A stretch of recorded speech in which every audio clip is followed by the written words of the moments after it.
محمد وعلى آله وأصحابه أجمعين يا أيها الذين آمنوا اتقوا الله حق تقاته ولا تموتن إلا وأنتم مسلمون أما بعد. Kaum muslimin, Bapak Ibu, ikhwan dan akhwat sekalian yang berbahagia, kita kembali bersyukur kepada Allah Tabaraka wa Ta'ala. Di malam hari ini kita bisa melaksanakan salah satu kewajiban yang Allah perintahkan kepada kita, kewajiban yang selalu kita lakukan sampai mati, yaitu perintah untuk menuntut ilmu, mempelajari agama kita yang kita cintai, yang kita imani, yang kita berusaha pahami, dan kita amalkan, dan kita pertahankan sampai akhir hidup kita. Kita bersyukur kepada Allah Azza wa Jal, kita dijadikan sebagai seorang muslim. Alhamdulillah. Kita diberikan hidayah. Hidayah ilal Islam dan hidayah ilal sunnah. Dua hidayah yang Allah berikan kepada kita. Hidayah yang mengantarkan kita menjadi seorang muslim.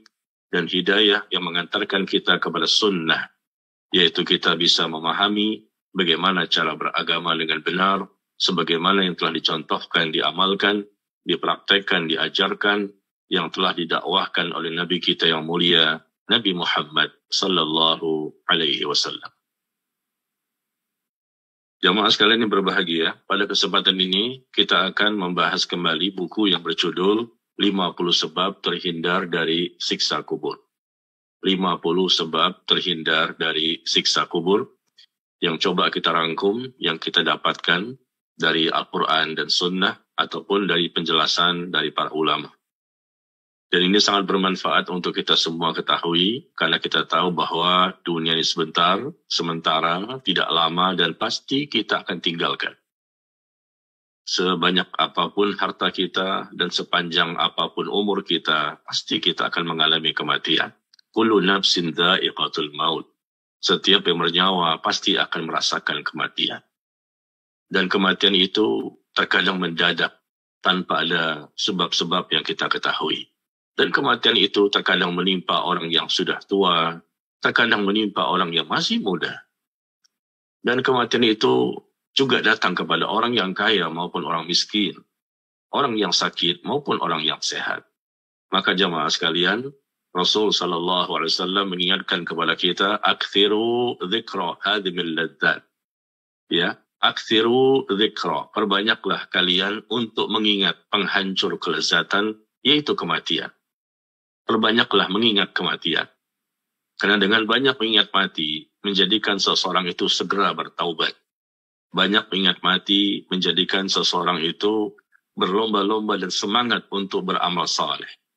Dan banyak ingat kematian, menjadikan seseorang itu insya Allah hatinya menjadi bersih. Hatinya qalbun salim. Dan orang yang banyak ingat kepada kematian, insya Allah dia pun semakin ikhlas dalam beribadah, semakin sabar untuk taat, semakin sabar menjauhi maksiat, semakin sabar menghadapi ujian dan cobaan. Nah, pada kesempatan kali ini kita akan lihat, ketika sudah mengalami kematian, ya, dipastikan bahwa seluruh manusia yang kafir maupun muslim dan munafik, mereka akan berpindah ke alam yang lain, yaitu alam kubur, alam barzakh. Di mana alam ini merupakan fase kehidupan akhirat yang pertama kali, sebelum memasuki fase kehidupan akhirat berikutnya. Dan disebutkan oleh Nabi SAW, barang siapa yang selamat di alam kubur, maka dimudahkan fase-fase berikutnya.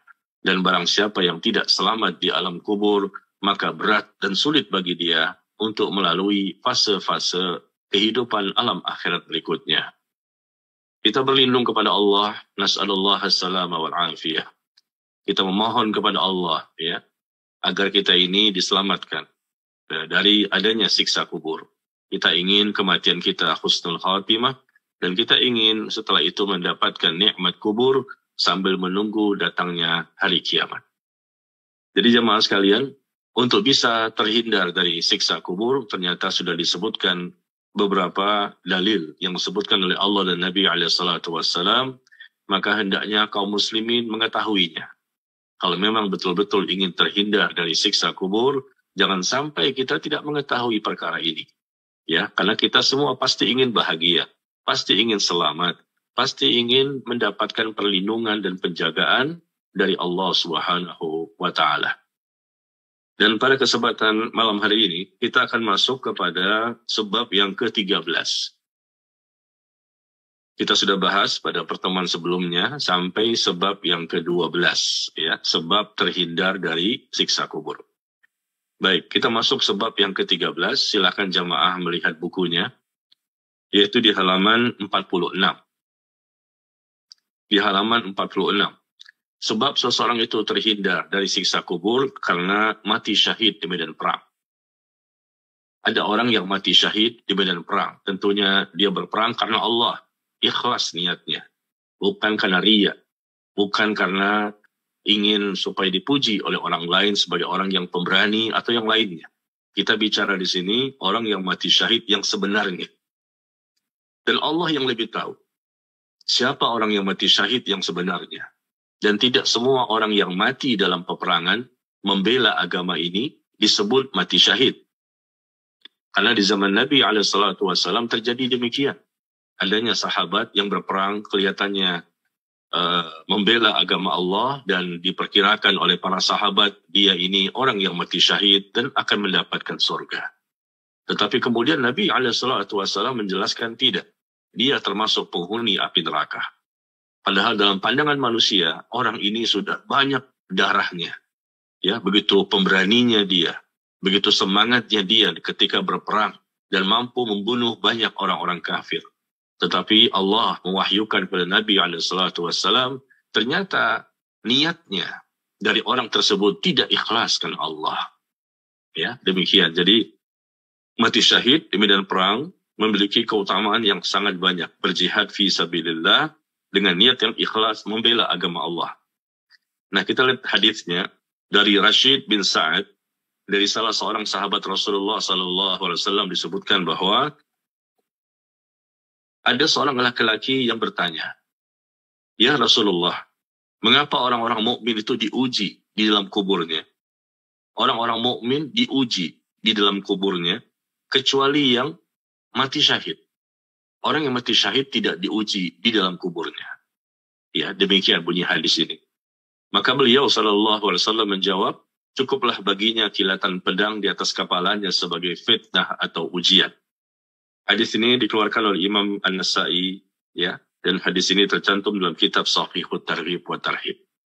Nah, kita lihat di sini bahwa Rasul ketika ditanya, mengapa orang-orang mukmin itu diuji dalam kuburnya kecuali orang yang mati syahid? Diuji di sini maksudnya ditanya. Ditanya tentang 3 pertanyaan yang kita tahu, man rabbuka, man nabiyuka, ma dinuka. Ini namanya ujian, fitnah kubur. Ya, setiap manusia akan ditanya tentang masalah ini, ya, tentang 3 pertanyaan. Siapa Rabbmu, kemudian siapa nabimu, dan apa agamamu. Yang muslim ditanya, yang kafir ditanya, yang munafik pun ditanya. Karena memang manusia itu ada 3 jenis yang hidup di muka bumi, yaitu orang kafir, munafik, dan muslim yang mukmin yang bertakwa. Dan di sini ternyata orang-orang yang mati syahid tidak diberikan ujian seperti itu berdasarkan hadis ini. Kenapa? Cukuplah baginya kilatan pedang di atas kepalanya sebagai fitnah atau ujian. Sehingga ada para ulama yang menjelaskan hadis ini bahwa orang yang mati syahid tidak ditanya berdasarkan hadis ini. Tidak ditanya tentang 3 pertanyaan tersebut. Tetapi sebagian ulama yang lain mengatakan tetap mereka akan ditanya. Wallahu a'lam bishawab. Kita tidak tahu yang sebenarnya. Ya bisa jadi mungkin mereka ditanya dan bisa jadi juga mereka tidak ditanya. Bahkan sebagian ulama lain mengatakan bahwa para nabi dan rasul pun tidak ditanya tentang 3 pertanyaan itu. Kita hanya bisa mengatakan bisa jadi iya, bisa jadi tidak. Karena para ulama pun berbeda pendapat dalam masalah ini. Tetapi secara umum, semua manusia akan ditanya tentang 3 pertanyaan itu. Sehingga ketika mereka bisa menjawab 3 pertanyaan tersebut, ini merupakan ujian dan fitnah kubur. Lalu mereka pun ketika mampu menjawab, mereka mendapatkan nikmat kubur. Dihamparkan hamparan dari surga, diberikan pakaian dari surga, dibukakan pintu surga, dan berhembus angin dari surga yang sangat wangi, ke kubur mereka, ya, dan dihamparkan kuburnya sejauh mata memandang. Ya, subhanallah. Setelah dia bisa menjawab pertanyaan dari malaikat Munkar dan Nakir. Tetapi ketika tidak bisa menjawab, tentunya akan dihamparkan baginya hamparan dari neraka, kemudian dibukakan salah satu pintu menuju ke neraka, yang anginnya, kobarannya, panasnya bisa dirasakan oleh mayat tersebut, oleh penghuni kubur tersebut di kuburnya. Dari neraka masuk ke kuburnya, karena dibukakan salah satu pintu yang sehingga anginnya berhembus, kobaran apinya yang sangat panas berhembus ke kuburnya. Dan dia pun dipakaikan pakaian dari neraka. Na'udzubillah min dzalik. Itu yang kita dapatkan ya. Jadi intinya kita kembalikan kepada Allah, karena para ulama berbeda pendapat dalam masalah ini. Ada yang mengatakan Nabi dan Rasul tidak ditanya tentang pertanyaan tadi. Ada juga mengatakan orang yang mati syahid tidak ditanya. Ya. Yang penting kita siapkan saja diri kita masing-masing. Ya. Terlepas dari ini tidak tahunya kita, tidak masalah. Yang penting kita jaga diri kita masing-masing untuk bisa selamat dari azab Allah. Dan kemudian hadis berikutnya, hadis Ubadah bin As-Samit dan Qais Al-Juzami, sesungguhnya Rasulullah SAW bersabda, "Lisyahid 'indallah sittu khisal." Bagi seseorang yang mati syahid, maka ia akan mendapatkan 6 keutamaan di sisi Allah. Ada keutamaan orang yang mati syahid yang berperang, jihad fisabilillah, ya, membela agama Allah dengan ikhlas. Pertama, diampuni dosanya pada tetesan darah pertama yang tertumpah di peperangan tersebut. Langsung diampuni dosa-dosanya. Semua dosa diampuni, kecuali dosa apa? Hutang. Ada pengecualian. Dengan masalah hutang ini menjadikan rohnya, ya, tidak bisa untuk memasuki surga, tertahan. Masalah hutang. Orang yang mati syahid diampuni semua dosanya kecuali masalah hutang. Hutang yang berkaitan hablum minan nas. Hati-hati jamaah sekalian, jangan sampai kita punya hutang sama orang lain yang kita tidak bayar. Ya, orang yang mati syahid yang jelas-jelas dijanjikan akan masuk surga, tetapi ketika ternyata dia punya hutang, itu saja berakibat negatif. Ya, belum bisa masuk surga. Ya, kecuali nanti di kisos atau mungkin dimaafkan oleh orang yang pernah menghutanginya. Nah, yang kedua, orang yang mati syahid diperlihatkan tempatnya di surga. Ya.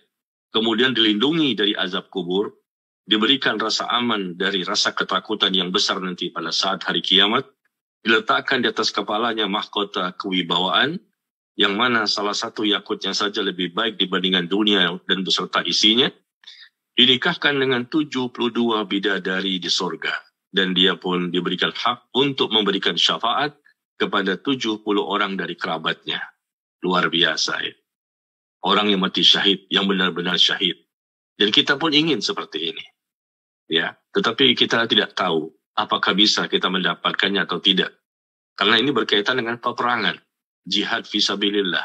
Sedangkan saat ini kita tidak melihat di negeri kita ada peperangan, kecuali di zaman dahulu. Ya, mungkin kakek kita dahulu, ya, mereka pernah berperang melawan Belanda, melawan Jepang atau Inggris, Portugis dan lain-lain. Dan di situ jihad fisabilillah.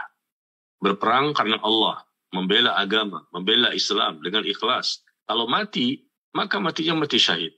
Luar biasa ya. Nah, saat ini kita tidak dalam kondisi seperti itu, tetapi kita tidak boleh kecil hati karena kita punya alternatif yang lain. Nanti kita akan sebutkan setelah ini. Demikian ya, keutamaan orang yang mati syahid. Nah, kemudian kita lihat di sini,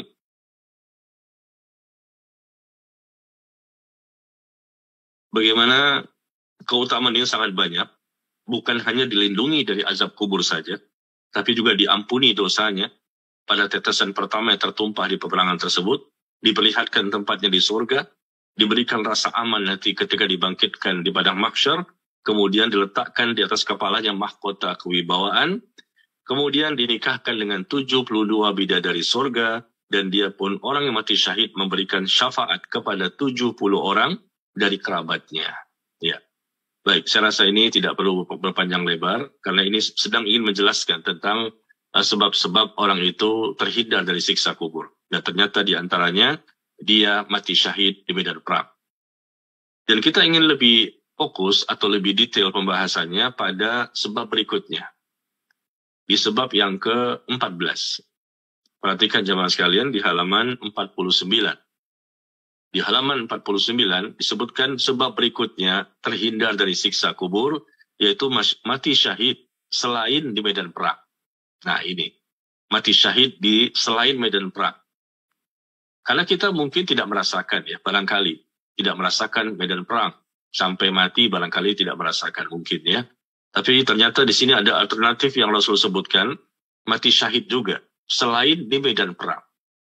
Disebut juga mati syahid, ya. Tetapi tentu tingkatannya berbeda dengan mati syahid di medan perang.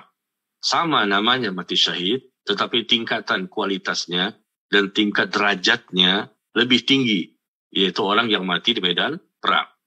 Ya. Kita lihat di sini contoh-contohnya. Dari Abu Hurairah radhiyallahu anhu, dia berkata, Nabi SAW bersabda, apa saja yang kalian anggap sebagai syuhada di antara kalian? Rasul bertanya kepada para sahabatnya, apa saja yang kalian anggap sebagai orang yang mati syahid di antara kalian? Maka para sahabat menjawab, ya Rasulullah, siapa saja yang terbunuh dalam peperangan di jalan Allah, maka ia mati syahid. Ini yang diketahui oleh para sahabat. Ya, mati di medan peperangan, membela agama dengan ikhlas, maka merekalah orang yang mati syahid.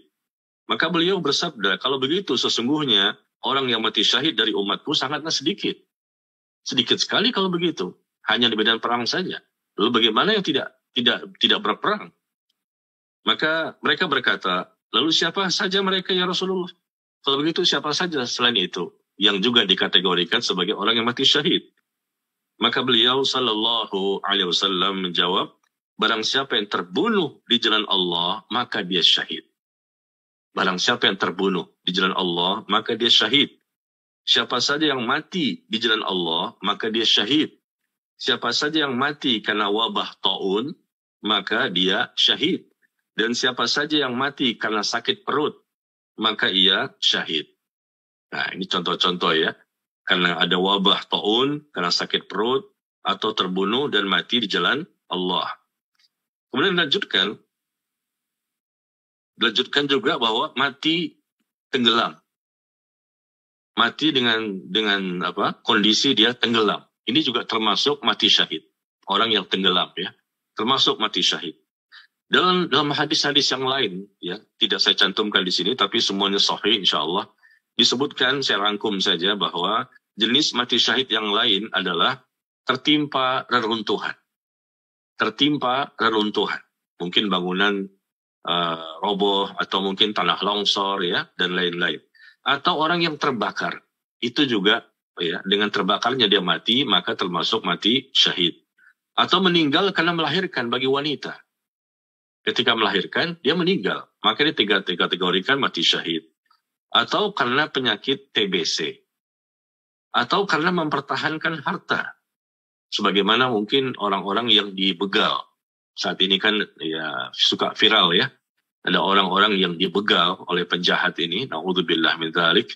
Dan andai kata mereka mempertahankan motornya, mempertahankan hartanya, lalu dibunuh, maka mereka mati syahid. Atau orang yang membela keluarganya.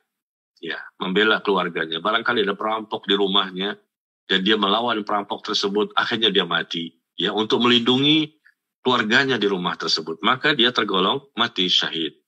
Atau membela agamanya. Ya, membela agamanya, atau membela dirinya, mempertahankan haknya, wafat di atas tempat tidur, tetapi pernah berdoa minta mati syahid. Meskipun wafatnya di atas tempat tidur, tetapi dia pernah berdoa agar diwafatkan oleh Allah untuk bisa mati syahid. Dan jika Allah berkehendak, maka Allah catat dia sebagai orang yang mati syahid.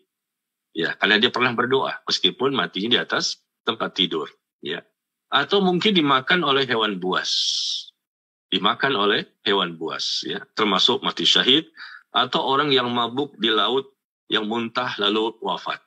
Ya, di laut mungkin dia muntah, dia enek, ya, dia tidak kuat dengan angin laut dan lainnya, mabuk dia. Nah, ketika itu sampai membawa kepada kematian. Inilah yang saya ketahui dari hadis-hadis yang sahih yang kita kumpulkan termasuk mati syahid selain di medan perang. Sampai-sampai Rasulullah SAW bersabda, "Man sa'ala Allah Ta'ala asy-syahadah bisidqin," barang siapa yang memohon mati syahid kepada Allah dengan sungguh-sungguh. Barang siapa berdoa, bermunajat, meminta kepada Allah mati syahid. Dengan sungguh-sungguh dia minta agar diwafatkan mati syahid. Maka Allah akan menyampaikannya kepada tingkatan orang yang mati syahid, sekalipun dia wafat di atas tempat tidurnya. Ya, ini jelas hadisnya. Hadis yang sahih dikeluarkan oleh Imam Muslim. Ya, kalau dia berdoa dengan sungguh-sungguh. Sebagaimana sahabat Nabi SAW, Khalid bin Walid radhiyallahu anhu, dengan begitu banyak ya bekas-bekas sayatan pedang, bekas tombak, bekas darah segala macam di tubuhnya, begitu banyak bekas-bekas karena dia adalah panglima perang yang suka memimpin perang dan dia suka juga kena ya senjata-senjata lawan. Tetapi Allah takdirkan ternyata dia tidak mati di medan perang. Meskipun dia ingin sekali mati syahid di medan perang. Tetapi ternyata beliau wafatnya di atas tempat tidur. Allah takdirkan demikian. Tetapi beliau memang ada keinginan untuk bisa wafat di medan perang, tapi Allah tidak takdirkan demikian. Sama seperti Umar bin Khattab radhiyallahu an, beliau pun menjadi khalifah Amirul Mukminin di kota Madinah pada waktu itu, dan sahabat melarang beliau untuk ikut perang jihad fisabilillah. Beliau khalifah, dibutuhkan oleh umat, jangan ikut berperang. Di zaman Nabi, beliau ikut berperang bersama Nabi dan lain-lain. Tapi ketika menjadi khalifah, dilarang oleh sahabat yang lain. Ya, karena beliau dibutuhkan oleh umat, dikhawatirkan dalam peperangan itu nanti beliau wafat, sedangkan umat masih membutuhkan ya kepemimpinan beliau. Tapi subhanallah, beliau pernah melakukan haji. Dikisahkan bahwa beliau pernah melakukan haji, dan ketika di Padang Arafah, itulah tanggal 9 Zulhijjah, beliau berdoa kepada Allah agar diwafatkan mati syahid dan diwafatkan di kota Madinah. Ya, dua permintaan beliau, doanya di Padang Arafah. Beliau ingin dimatikan sebagai orang yang mati syahid dan wafatnya di kota Nabi Sallallahu Alaihi Wasallam. Nah, pulang dari haji tersebutlah tidak begitu lama, Allah kabulkan doanya. Memang beliau wafat di kota Madinah, dan saat itu beliau sedang memimpin imam sholat subuh. Ya, tiba-tiba ada seseorang di belakangnya yang menikamnya berkali-kali, Abu Lu'lu' al-Majusi. Ya, ini orang Syiah, orang yang sangat benci dengan Umar bin Khattab. Karena Umar bin Khattab telah memerintahkan Sa'ad bin Abi Waqqas radhiyallahu an untuk menyerang Persia. Ya, menyerang Persia dan menaklukkannya berhasil. Nah, Abu Lu'lu' ini adalah tawanan sebetulnya, budak yang dimasukkan ke kota Madinah. Dan dia punya dendam karena Persia dihancurkan atas perintah Umar bin Khattab radhiyallahu an, lalu dia berencana untuk membunuh Umar. Diam-diam dia menyusup dengan menyiapkan belati yang sudah diberikan racun. Nah, kemudian beliau menikam Umar berkali-kali dan akhirnya Umar menemui ajalnya. Nah, intinya apa? Beliau pernah berdoa minta diwafatkan di kota Nabi, dan itu Allah ijabah. Yang kedua, beliau minta diwafatkan sebagai orang yang mati syahid. Dengan dibunuhnya beliau oleh Abu Lu'lu' al-Majusi, dan itu tergolong orang yang mati syahid, meskipun bukan di medan perang. Subhanallah, terangkat derajatnya, dan punya keutamaan-keutamaan yang sangat banyak. Apalagi beliau sedang sholat pada waktu itu menjadi imam. Subhanallah ya, ini kematian husnul khatimah. Demikian ya, ini contoh-contoh sebab-sebab yang bisa kita pahami. InsyaAllah kita nggak tahu ya bagaimana matinya kita nanti, karena sesuatu yang tidak bisa dipastikan oleh siapapun. Karena Allah mengatakan, wa ma tadri nafsum madza taksibu ghadan wa ma tadri nafsum bi ayyi ardin tamut. Tidak satu orang pun yang tahu apa yang akan terjadi secara pasti hari esok. Hari esok, apa yang akan terjadi secara pasti? Nggak ada yang tahu. Dan tidak satu pun orang yang tahu di mana dia akan mati, dan kapan matinya, dan bagaimana proses matinya. Tidak ada yang tahu secara pasti. Ya, tidak satu orang pun yang meninggal dunia, melainkan itu semua terjadi dengan izin Allah. Allah yang menjadikan orang itu hidup, Allah yang menjadikan orang itu mati. dengan izin Allah. Terkadang ada orang yang ingin mati, tapi tidak mati. Ya, minum baygon barangkali, minum racun barangkali. Tapi ternyata Allah tidak izinkan, itu pernah terjadi. Ternyata dia memang masuk rumah sakit dan seterusnya, tapi akhirnya tidak mati. Ya, demikian. Jadi, ini sebab-sebab yang kita sebutkan berdasarkan dalil-dalil yang ada dan kita tidak tahu. Tapi yang jelas, kita sangat berharap matinya kita sebagai orang yang mati syahid. Maka berdoalah kita kepada Allah. Allahumma inni as'aluka syahadah fi sabilik. Allahumma inni as'aluka syahadah fi sabilik. Itu doanya Umar bin Khattab radhiyallahu anhu. Ya Allah, aku mohon kepadamu kematian, ya, orang yang mati syahid di jalanmu. Matinya dengan mati syahid di jalanmu. Allahumma inni as'aluka syahadah fi sabilik. Allahumma inni as'aluka syahadah fi sabilik. Ya Allah, aku mohon kepadamu, ya, agar bisa mati syahid ketika mati nanti di jalanmu, ya Allah, yang engkau ridhoi, yang engkau rahmati, yang engkau ampuni. Ya, meskipun nantinya Allah takdirkan barangkali kita mungkin mati di atas tempat tidur, tapi karena kita sudah pernah berdoa sebelumnya sungguh-sungguh, ya, dan Allah mengabulkan doa kita, alhamdulillah. Berarti ini sangat bermanfaat untuk diri kita, ya. Baik. Tapi sekali lagi jamaah sekalian, ini semua masih rahasia. Ini masalah gaib. Ya. Artinya kita tidak boleh memastikan orang itu mati syahid. Secara teorinya memang ada.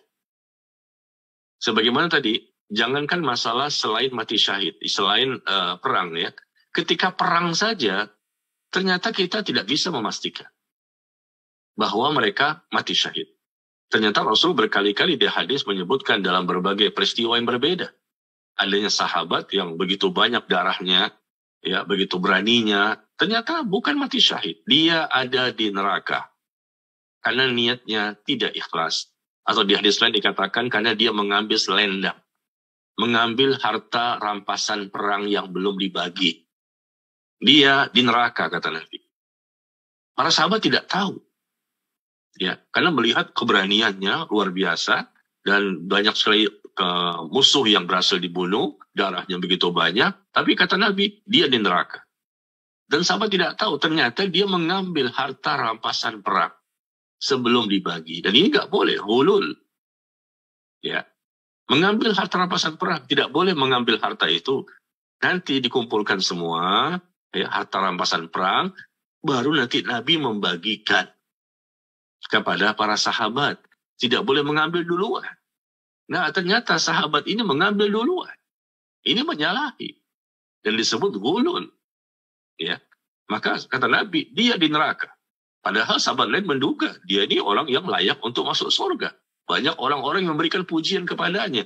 Dan ini kita lihat jamaah sekalian. Ini contoh orang yang mati syahid di medan perang saja. Ternyata tidak semuanya bisa dianggap mati syahid. Rasul ada pada waktu itu bisa menjelaskan karena adanya wahyu. Nah, kita di zaman sekarang kita nggak tahu. Bisa jadi ada orang yang berperang jihad fisabilillah, betul-betul berperang, ya, melawan musuh orang-orang kafir di medan perang dan halal untuk membunuh dan berpahala besar. Tapi kita nggak tahu. Kalau andai kata mereka mati, lalu kita katakan pasti mati syahid, kita nggak berani mengatakan demikian. Tetapi kita boleh mengatakan semoga si fulan mati syahid. Nah, begitu lebih aman. Ya. Semoga si fulan ini mati syahid dalam pandangan Allah. Karena adanya kaum muslimin yang terkadang menggampang-gampangkan, ya, bermudah-mudahan. Ketika menyebutkan seseorang yang mati seperti itu, langsung asyahid fulan bin fulan. Asyahid fulan bin fulan. Disebutkan awalnya asyahid, orang yang mati syahid. Wah, kayaknya agak memastikan di sini, ya, berat, ya. Kita nggak tahu bagaimana penilaian Allah. Ya mudah-mudahan, tapi kalimatnya lebih berhati-hati, ya, semoga, ya. Ya, karena kita khawatirkan itu terjadi di zaman Nabi. Terjadi juga di zaman sekarang. Orang yang diperkirakan oleh manusia dia mati syahid di medan perang, ternyata tidak mati syahid. Nah, itu adalah cerita tentang orang yang wafatnya di medan perang. Ya, apalagi ini kriteria yang lain, mati syahidnya bukan di medan perang. Sama saja.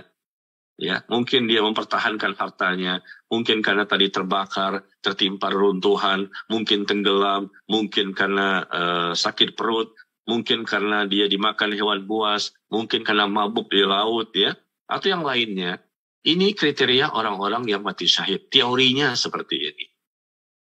Tapi untuk memastikannya kita pun tidak berani. Wah, dia tenggelam. Tenggelam di kolam renang. Tenggelam di sungai. Tenggelam di lautan. Wah, dia pasti mati syahid. Itu nggak boleh.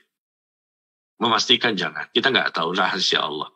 Ya, tapi kita boleh mengatakan mudah-mudahan dia termasuk orang yang mati syahid. Sama seperti contoh di sebab-sebab sebelumnya, di mana ada disebutkan bahwa seseorang yang meninggal dunia di malam Jumat atau di hari Jumat.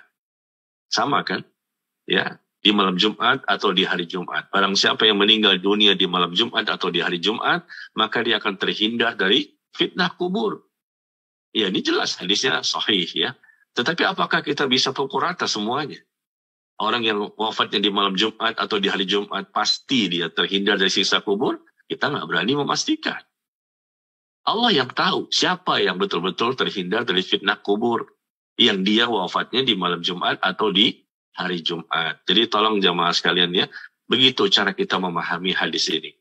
Karena kita sekali lagi, kalau sudah berani memastikan, ini jelas, ya, salah karena kita tidak memiliki pengetahuan tentang hal yang gaib. Hal yang gaib itu hanya bisa diinformasikan dan kita yakini apabila itu berasal dari Allah dan Rasul Sallallahu Alaihi Wasallam. Ya, itu baru kita yakini kebenarannya. Tapi kalau yang lain-lain kita nggak bisa. Kita hanya mengatakan semoga, semoga dan semoga. Ya. Jadi contoh-contohnya banyak di sini. Sebab-sebab orang itu terhindar dari siksa kubur karena mati syahid di medan perang atau mati syahid, ya, selain dari berperang di medan perang. Kemudian sebab yang ke-15. Sebab yang ke-15. Yaitu ribat. Sebab terhindar dari siksa kubur, yaitu ribat. Berjaga-jaga di perbatasan negeri kaum muslimin. Ya, ribat di jalan Allah agar kaum muslimin mendapatkan keamanan dan ketentraman. Ribat, artinya di sini siapa? Tentara, mujahidin. Ya, bukan kita. Kita nggak bertugas menjaga perbatasan kaum muslimin. Ya, di perbatasan negeri kaum muslimin tentunya ada orang-orang tertentu. Itu namanya ribat. Berjaga-jaga di perbatasan negeri kita dengan negeri orang lain. Ya, dan di situ ada petugasnya, petugas keamanan. Tentara-tentara yang dikirim. Dan mereka ini, subhanallah, memiliki keutamaan yang besar yang Rasul sebutkan. Dan ini merupakan suatu tugas yang sangat berat. Karena mereka berpisah dengan keluarganya, berpisah dengan anaknya, ya, dalam waktu yang lama, nanti diputar lagi, diganti lagi, nanti mereka berangkat lagi, dan mereka siang dan malam menjaga di perbatasan, jangan sampai dimasuki oleh musuh. Ya, nah ini tentunya hal yang sangat berat. Makanya Nabi SAW memberikan kabar gembira bagi mereka. Hadis dari Salman Al-Farisi radhiyallahu anhu, dia berkata, aku mendengar Rasulullah SAW bersabda, ribat yaumin wa laylatin khairun min siyam, ya, syahrin wa qiyamihi. Kata Nabi SAW, ribat, berjaga-jaga di daerah perbatasan negeri sehari semalam, itu lebih baik. Sehari semalam, ya, itu lebih baik daripada puasa beserta salat malamnya selama 1 bulan. Subhanallah. Lebih baik sehari semalam saja ribat di perbatasan negeri, itu lebih baik daripada salat malam. Setiap hari salat malam dan setiap hari berpuasa selama 1 bulan. Bisa nggak kita setiap hari salat malam, bangun salat tahajud? Bisa nggak kita berpuasa setiap hari selama sebulan? Wah, ini tidak semua orang bisa. Berat, sulit. Ya, tetapi orang yang ribat sehari semalam saja, keutamaannya sudah seperti itu. Bagaimana kalau mereka berbulan-bulan? Ya, lalu mereka nanti diputar lagi, diganti dengan pasukan yang lain, nanti mereka kembali lagi mendapatkan pilihan, ya seperti itu. Sehari semalam saja, itu lebih baik ketika mereka bertugas berjaga-jaga di daerah perbatasan. Jangan sampai ada sesuatu yang menimbulkan kekacauan, ya, menimbulkan adanya adanya musuh yang masuk ke negeri kita lalu mengacaukan negeri ini. Ya. Seandainya ia meninggal dunia, orang yang ribat ini, maka pahala amalnya yang biasa ia lakukan akan terus mengalir. Dia sudah meninggal dunia, tapi pahala amalnya yang biasa dilakukan akan terus mengalir. Rezekinya pun akan tetap berlangsung dan dia akan diselamatkan dari fitnah kubur. Allahu Akbar walillahil hamd. Diselamatkan dari fitnah kubur. Siapa mereka? Orang yang ribat. Amalnya akan terus mengalir. Terus sampai kapan? Sampai hari kiamat. Dicatat. Padahal dia sudah tidak beramal lagi, sudah mati. Tapi dicatat terus amalnya. Seakan-akan dia beramal. Rezekinya akan terus berlangsung dan dia akan diselamatkan dari fitnah kubur. Sekali lagi, ini mungkin bukan kita yang dimaksud. Karena ini adalah orang-orang terpilih yang berjaga-jaga di perbatasan negeri kaum muslimin. Tugasnya berat, pagi, siang, sore, malam. Mereka kurang tidur. Mereka mungkin hidupnya ala kadarnya karena jauh dari keramaian, ya, dan seterusnya. Penuh dengan kesulitan. Ya, mungkin logistiknya kurang, mungkin tidurnya kurang, dan lain-lain. Tidak nyaman sebagaimana kita yang tinggal di rumah kita. Tinggal di perkotaan. Ya. Tetapi Rasul memberikan motivasi di sini. Tugas mereka sangat berat. Tetapi mereka memiliki pahala yang luar biasa. Ya, karena keberadaan mereka itu bukan hanya untuk mereka. Mereka ada di sana untuk kaum muslimin. Ya, untuk manusia secara umum yang ada di negeri kaum muslimin. Agar mereka rasanya aman. Ya, tidak ada sesuatu yang bisa membuat mereka kacau kehidupannya atau yang lainnya.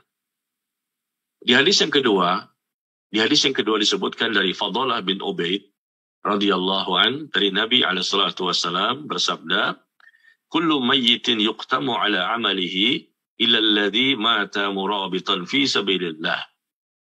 Setiap orang, kata Nabi, setiap orang yang mati ditutup catatan amalnya dengan kematiannya. Ya, kita tahu setiap orang yang mati selesai. Dia tidak lagi bisa beramal. Sebagaimana disebutkan di hadis yang lain bahwa idza matal insan inqata'a anhu amaluhu illa min thalath. Ya.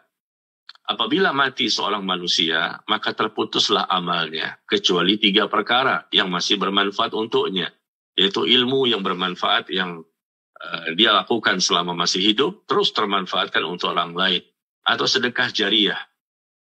Sedekahnya itu terus termanfaatkan untuk orang lain, meskipun dia sudah meninggal dunia. Atau doa dari anak yang saleh. Ya.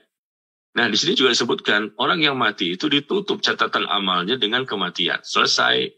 Ya, dia mati dalam kondisi tidak lagi bisa beramal.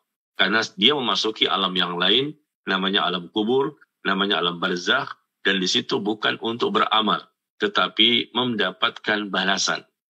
Balasan kebaikan atau balasan keburukan. Nah, Nabi menyebutkan setiap orang yang mati ditutup catatan amalnya dengan kematiannya, kecuali orang yang mati dalam kondisi ribat di jalan Allah. Orang yang mati dalam kondisi ribat, berjaga-jaga di perbatasan negeri kaum muslimin. Andai kata mereka mati di situ, sedang bertugas berjaga-jaga, ya, maka disebutkan kecuali orang yang mati dalam keadaan ribat di jalan Allah, ya, amalnya akan terus mengalir karena amalnya senantiasa berkembang sampai hari kiamat, dan dia pun akan diselamatkan dari fitnah kubur. Amalnya terus berkembang sampai hari kiamat. Allahu Akbar. Sudah mati tapi dicatat seakan-akan dia sedang beramal. Ini salah satu amal, ya. Masih ada amal-amal yang lain. Masih ada amal-amal yang lain yang kita bisa dapatkan di hadis-hadis yang sahih. Amal apa saja? Kalau kita mati, tapi tetap tercatat sampai hari kiamat. Apa itu? Ini salah satunya ribat. Barangkali kita tidak termasuk di dalamnya. Yang kita dapatkan di hadis yang lain yaitu haji. Orang yang berangkat haji, nah kemudian dia meninggal dunia ketika sedang berihram, ketika sedang berhaji. Pada waktu itu dia meninggal dunia, mungkin sedang tawaf, mungkin sedang sa'i, ya, sedang berhaji, dia memakai pakaian ihram. Maka pada waktu itu nanti dia dibangkitkan pada hari kiamat dalam kondisi bertalbiyah. Dan dia dicatat. Dia dicatat ketika dia mati demikian, dicatat seakan-akan dia berhaji terus sampai hari kiamat. Dalam hadis yang sahih dikatakan demikian. Dia berhaji terus, meskipun sudah meninggal dunia, tetapi disebutkan dia seakan-akan berhaji terus sampai hari kiamat. Jadi ada amal lain yang ternyata kita dapatkan selain ribat ini. Dia sudah mati, tapi tercatat, ya, pahalanya terus mengalir sampai hari kiamat, seakan-akan dia sedang melakukan perbuatan yang dia lakukan di akhir hidupnya itu. Seperti ribat, jaga-jaga di perbatasan, meninggalnya pas di situ, sedang berjaga-jaga, bukan sudah kembali ke kotanya, ya, bukan kembali ke tempat asalnya, bukan, tapi sedang berjaga-jaga dan meninggal di situ.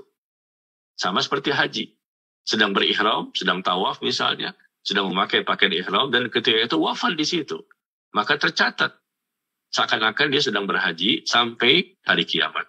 Ya, subhanallah. Nah, inilah jamaah sekalian yang berbahagia, beberapa perkara yang ingin kita bahas pada malam hari ini.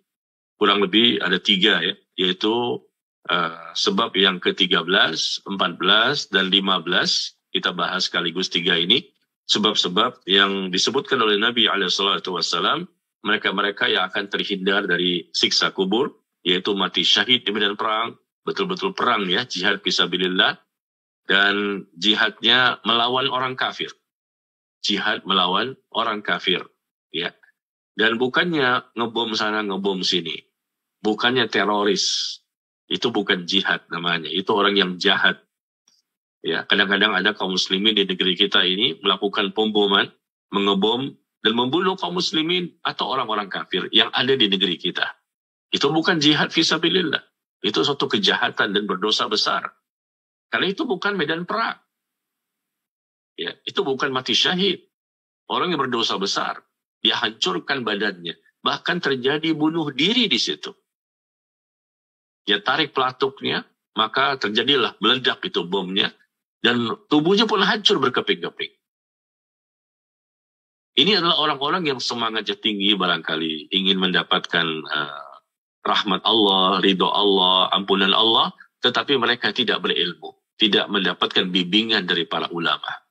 Ya, mendapatkan hasutan atau mendapatkan syubhat-syubhat yang sangat berbahaya karena tidak cukupnya ilmu, sehingga hanya berbekal semangat. Akhirnya mereka membunuh orang tanpa hak. Ini bukan mati syahid. Ya, perlu kita sampaikan juga pada kesempatan kali ini. Barangkali nanti ada yang bertanya demikian, maka kita sampaikan bahwa ini bukan mati syahid. Yang disebut mati syahid di medan perang adalah betul-betul di medan perang.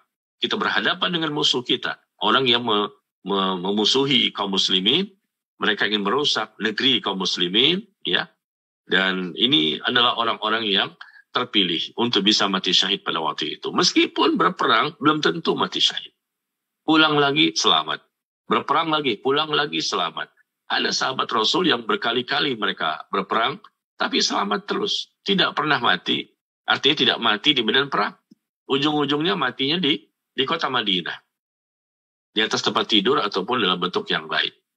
Jadi kita tidak bisa. Meskipun mereka semua sahabat Rasul ini ingin mati di medan perang. Karena mereka tahu ini keutamaannya luar biasa. Tapi Allah Maha Adil, ya. Allah Maha tahu niat-niat mereka. Dan mereka dibangkitkan di hari kiamat sesuai dengan niat yang ada di hatinya. Allah mengetahui apa yang ada di hati seseorang. Rabbukum a'lamu bima fi nufusikum. Rabb kalian mengetahui apa yang ada di hati kalian. Ya. Dan Allah juga menyebutkan bahwa walaqad khalaqnal insan wa na'lamu ma tuwaswisu bihi nafsuh wa nahnu aqrabu ilaihi min hablil warid. Ya, Allah sebutkan bahwa kami telah menciptakan manusia dan kami mengetahui apa yang dibisikkan oleh hati mereka. Dan kami lebih dekat kepada manusia itu dibandingkan urat leher mereka sendiri. Allah Maha dekat. Bukan zatnya yang menempel di leher manusia, tetapi ini dekatnya ilmunya. Ilmunya Allah artinya. Allah mengetahui apapun yang terjadi di langit maupun di bumi. Ya. Jadi demikian, mati syahid di medan perang mungkin kita tidak mendapatkan, tapi kita lihat saudara-saudara kita di mungkin tempat lain yang mereka sedang berperang dengan orang-orang kafir yang memusuhi kaum muslimin, maka semoga yang mereka mendapatkan hal seperti ini. Dan orang yang mati syahid di medan perang, ya, maka mereka nanti berhak untuk memberikan syafaat, ya. Atau juga orang yang mati syahid selain di medan perang, Mereka juga termasuk orang yang mati syahid, meskipun bukan dalam peperangan. Maka mereka juga insya Allah nantinya bisa memberikan syafaat. Tetapi sekali lagi, orang yang bisa memberikan syafaat adalah orang yang Allah ridhoi. Tidak semua orang bisa memberikan syafaat nanti pada hari kiamat.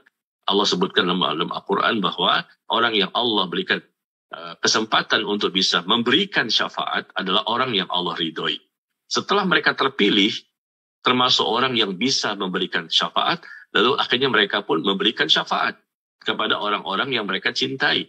Nah, ketika mereka memilih siapa saja A, B, C, D, E, dan seterusnya, orang-orang ini pun yang mereka pilih harus orang yang Allah izinkan untuk bisa mendapatkan syafaat. Jadi masalah syafaat ini ada ridho dan izin. Yang mendapatkan kesempatan untuk bisa memberikan syafaat karena mereka Allah ridhoi. Dan ketika mereka terpilih karena mereka Allah ridhoi, lalu mereka berusaha memilih siapa orang-orang yang bisa mereka berikan syafaat. Dan orang-orang yang mereka pilih ini pun harus dengan izin Allah. Ya, jadi nggak semudah yang dibayangkan ya. Harus dengan izin Allah. Karena ada juga hamba-hamba Allah yang Allah tidak izinkan untuk mendapatkan syafaat, di antaranya orang-orang kafir. Tidak mungkin mendapatkan syafaat ya. Apalagi kalau kita lihat ya, orang kafir, na'udzubillah min dzalik. Mereka kafir dan mati dalam kondisi kafir. Nah, ini sekalian jamaah sekalian. Sekalian ya kita bahas ini. Orang kafir yang meninggal dalam kondisi kafir. Ketika di dunianya hartanya begitu banyak, dia mungkin menjadi raja, menjadi ratu, ya, umurnya sangat panjang, sampai dia mati juga. Gak mungkin hidup selamanya. Meskipun dia kaya raya, dengan luar biasa kekuasaan wilayahnya, dan dia pun menjadi raja dan ratu yang paling lama di muka bumi ini, pada akhirnya mati. Lalu bagaimana? Orang pun menangisinya, orang sedih atasnya. Ya tidak mungkinlah kaum muslimin sedih atas kematian orang kafir. Karena orang kafir ini yang mati dalam kondisi kafir, Allah sebutkan, Innal ladzina kafaru wa matu wa hum kuffar, ulaika alaihim la'natullah wal malaikati wan nasi ajma'in, khalidina fiha, la yukhaffafu anhumul adabu wa lahum yunzarun. Coba perhatikan di surah Al-Baqarah. Di surah Al-Baqarah ayat 161 dan 162. Al-Baqarah 161 dan 162. Ya.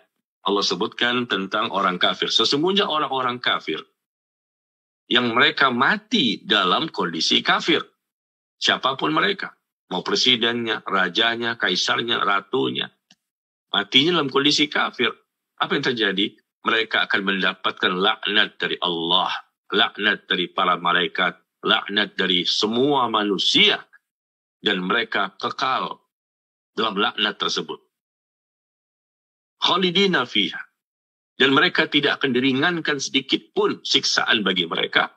Dan mereka tidak akan mendapatkan penangguhan. Tidak akan mendapatkan penundaan. Jelas ini salah satu ayat ya. Masih ada ayat-ayat yang lain. Tapi ini kita lihat 161, 162 surah Al-Baqarah. Orang yang kafir dan matinya kafir. Ya Allah, ini orang yang paling merugi, orang yang paling menyesal. Ya, di dunia barangkali dia ditangisi oleh banyak orang.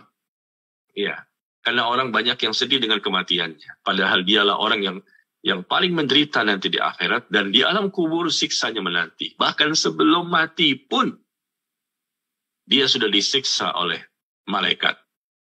Ya, Allah menjelaskan di surah Al-An'am. Di surah Al-An'am, surah ke-6, ayat ke-93. Di surah ke-6, ayat ke-93. Walau tara idh zalimuna fi ghamaratil maut. Seandainya kamu melihat, ya, alangkah mengerikannya. Seandainya kamu bisa melihat kondisi orang-orang zalim pada waktu itu, kata Allah. Berada dalam kesakitan sakaratul maut. Tekanan sakaratul maut. Orang-orang zalim. Siapa mereka? Kafir dan munafik. Wal malaikatu basitu aydihim. Dan malaikat memukul mereka ketika mereka akan mati. Sambil mengatakan, akhriju anfusakum. Keluarkan nyawamu. Keluarkan rohmu. Kita tidak bisa melihat malaikat karena kita bukan orang yang mati. Tetapi orang yang mati itu bisa melihat. malaikat mengatakan kepada mereka, al-yauma tujzauna adzabal hun. Pada hari ini kamu akan diberikan siksaan dengan siksaan yang sangat menghinakan. Al-yauma, pada hari ini, ketika dia akan mati itu, kamu akan dibalas dengan siksaan yang sangat menghinakan. Ya, inilah ya, sebagai tambahan saja bahwa orang-orang yang muslim lah yang mereka berbahagia ketika mereka muslim yang mukmin yang bertauhid, muslim yang mukmin saleh dan salehah, muslim yang mukmin yang mengikuti sunnah Nabi Sallallahu Alaihi Wasallam. Ya, jadi tidak menjadi orang kafir, tidak menjadi orang munafik. Maksud saya ceritakan ini sebagai tambahan ya. Mudah-mudahan bisa dipahami. Jadi kita jangan ikut-ikutan latah ketika ada kematian orang kafir yang mungkin dia tokoh ini, tokoh itu, raja dan ratu misalnya, lalu kita ikut-ikutan bersedih, lalu kita ikut-ikutan menyikapi dengan sikap-sikap yang berlebihan. Tidak. Mereka sudah mati, itu adalah kembalinya mereka kepada Allah. Ya, dan kita bisa mengatakan kalau adanya orang kafir siapapun yang meninggal dalam kondisi kafir, maka mereka lah orang yang paling menderita, paling miskin, paling susah, dan paling segala-galanya. Karena siksa menanti sampai hari kiamat, di padang mahsyar mereka disiksa juga, dalam proses berikutnya dengan hisab yang berat, dan dipastikan kekal selama-lamanya di neraka Jahannam. Apa yang mau kita banggakan dengan mereka? Dengan kekayaan mereka, dengan kekuasaan mereka, kekal selama-lamanya di neraka Jahannam. Kata Allah demikian. Selama-lamanya. Tidak bertepi waktunya. Ya, demikian. Jadi, semoga bermanfaat ya apa yang kita bahas pada pertemuan kali ini. Semoga kita bisa memahami apa yang kita bahas ini dan kita bisa mengamalkan sebaik mungkin apa saja yang telah disampaikan oleh Allah dan Nabi alaihi salatu wassalam. Ya.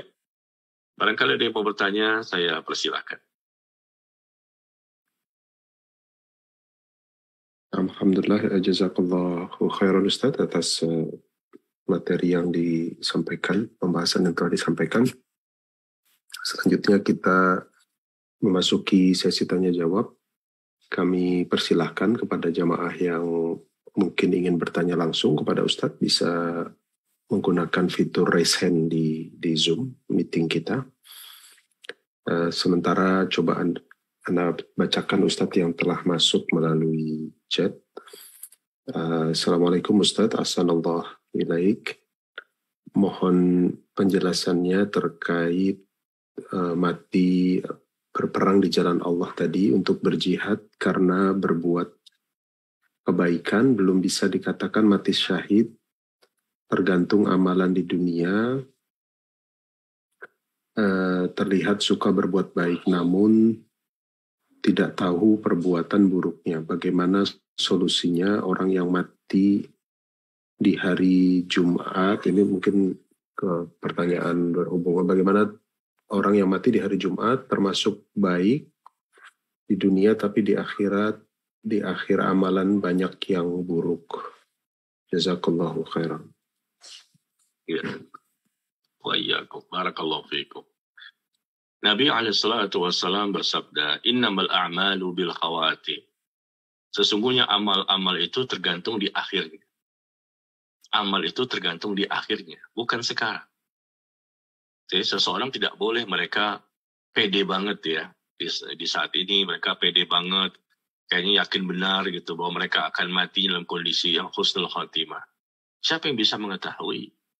Amal kita puluhan tahun ini, jamaah sekalian, pagi, siang, sore, malam kita beribadah, kita berjuang, kita bermuhasabah, kita berusaha maksimal untuk bisa lebih baik dengan bertobat, istighfar, ya, melakukan yang wajib maupun yang sunnah, menjauhi dosa dan maksiat dan seterusnya. Tapi semua itu tidak ada jaminan bahwa pasti nanti di akhir hidupnya dia akan mendapatkan husnul khatimah. Semua amal kita masih misteri. Amal kita masih misteri. Tidak boleh satu orang pun mengatakan dia pasti berhasil di akhir hidupnya.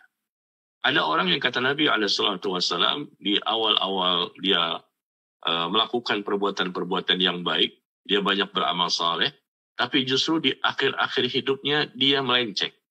Dia berubah. Dan dia tutup kehidupannya dengan su'ul khatimah. Padahal di awal-awalnya dia termasuk orang yang ngaji, orang yang taklim, barangkali dia mengikuti sunnah, na'udzubillah min dzalik. Tapi begitulah kehidupan. Dunia ini penuh dengan ujian. Ternyata di pertengahan jalan barangkali, atau seminggu sebelum kematian, atau 2 hari sebelum kematian, ternyata dia kufur. Na'udzubillah. Kita nggak tahu akhir kehidupan seseorang. Tapi ada juga orang yang awalnya melakukan dosa apapun. Tidak ada satu dosa pun yang terlewatkan. Ya, penuh dengan dosa dan maksiat. Dan orang pun tahu siapa dia. Tingkat kekufurannya luar biasa. Tetapi bisa saja berubah. Besoknya, minggu depan, bulan depan, tahun depan, kita tidak tahu. Ternyata dia berubah dengan izin Allah. Dan Allah mengetahui hati seseorang. Allah memberikan taufik dan hidayah kepadanya. Pasti ada sebab-sebab tertentu yang Allah ketahui. Sehingga bisa jadi sebulan, seminggu, atau 2 hari sebelum kematiannya, dia bertaubat. Dan taubatnya diterima oleh Allah. Selesai. Dosanya kosong, 0. Ketika taubatnya dengan taubat nasuha, ya Allah maha menerima taubat. Padahal puluhan tahun dia berbuat maksiat. Gara-gara 2 hari. 2 hari sebelum kematian, ya bayangkan puluhan tahun berbuat maksiat, dan kemudian 2 hari sebelum kematian, dia bertaubat dengan taubat nasuha. Lalu Allah terima taubatnya. Bisa saja kan jika Allah berkehendak. Allah terima taubatnya, dan pada waktu itu dosanya puluhan tahun itu hilang seketika. Dosa syiriknya, dosa ini, membunuhnya, dosa zinanya, hilang. Padahal 2 hari lagi. Dia pun tidak tahu kapan dia mati. Ya, tetapi dia bertobat pada waktu itu. Ya. Kemudian Allah takdirkan 2 hari kemudian dia meninggal. Ya, ini semua terjadi dengan izin Allah ya jamaah sekalian. Jadi janganlah kita termasuk orang yang sombong, merasa sudah beramal, lalu kita berani memastikan, merasa aman dari azab Allah. Tidak boleh. Tidak boleh merasa aman dari azab Allah. Semua para sahabat Nabi SAW, mereka itu orang yang bertakwa, mereka orang yang saleh dan salehah. Para tabi'in, tabi'ut tabi'in, para imam, para ulama besar, mereka itu memiliki rasa takut yang luar biasa kepada Allah, tidak pernah merasa aman dari azab Allah. Selalu merasa takut. Pagi dalam kondisi takut, siang merasa takut, sore takut, malam takut. Tidak pernah merasa nyaman ya dalam hidup di dunia ini dengan rasa bahagia yang hakiki. Tidak ada. Seorang mukmin itu selalu dalam kondisi takut dan sedih ketika di dunia. Kenapa? Repot juga dari seorang mukmin dia. Memang harus seperti itu. Artinya kebahagiaan pun yang dia peroleh tidak menjadi kebahagiaan yang sejati. Bukan kebahagiaan yang hakiki. Ya, kenapa dia takut dan sedih? Karena dia belum tahu nih bagaimana nasibnya ke depan. Hari ini dia beribadah, besok bisa jadi berubah. Sampai-sampai Nabi mengatakan bahwa ada orang yang di paginya beriman, sorenya kafir. Bayangkan fitnah yang luar biasa pada waktu itu terjadi. Paginya dia beriman, sorenya kafir. Dalam waktu yang sangat singkat. Ya, meskipun dia seorang yang berilmu, ya, tapi tidak ada jaminan bahwa dia akan selalu di atas jalan yang benar. Ya, banyak kita saksikan orang-orang yang sudah mempelajari agama ini, tapi setelah di pertengahan jalannya atau di penghujung hidupnya ternyata menyimpang, dan penyimpangannya terlalu parah dan jauh, dan akhirnya dicabut oleh Allah dalam kondisi seperti itu. Ya, jadi intinya adalah kita kembalikanlah kepada Allah bagaimana kehidupan seseorang itu, dan kita pun tidak tahu tentang kehidupan kita. Termasuk tadi misalnya orang yang mati di hari Jumat atau mati syahid di medan perang, ya. Kita hanya bisa mengatakan semoga dia termasuk yang Rasul sebutkan. Anda perlu memastikan kita tidak tahu. Karena ini semua rahasia Allah, dan bisa jadi di awal-awalnya dia terlihat baik dalam pandangan manusia. Manusia menilai. Tapi penilaian manusia itu belum tentu benar. Nanti di akhirat itu yang dinilai adalah penilaian Allah, bukan penilaian manusia. Kalau kebenaran itu menurut penilaian manusia, maka orang yang paling berbuat dosa di muka bumi ini pun dianggap benar. Karena banyak manusia yang lebih banyak kufur. Lebih banyak manusia yang jahat di muka bumi saat ini. Lihat orang kafir berapa jumlahnya. Lihat orang munafik berapa banyak jumlahnya. Orang yang bertauhid, akidahnya benar, yang bertakwa, soleh dan soleha itu sedikit jumlahnya. Sedikit. Jadi kebenaran bukan berdasarkan penilaian manusia. Ya, hakikatnya maksud saya. Hakikatnya ya benar itu dan layak untuk mendapatkan ampunan, layak untuk mendapatkan rahmat, tentunya penilaian yang datang dari Allah Azza wa Jalla. Allah tahu isi hati manusia. Dia munafik atau tidak? Dia fasik atau tidak? Dia layak nggak untuk mendapatkan penjagaan dan keselamatan di akhir-akhir hidupnya?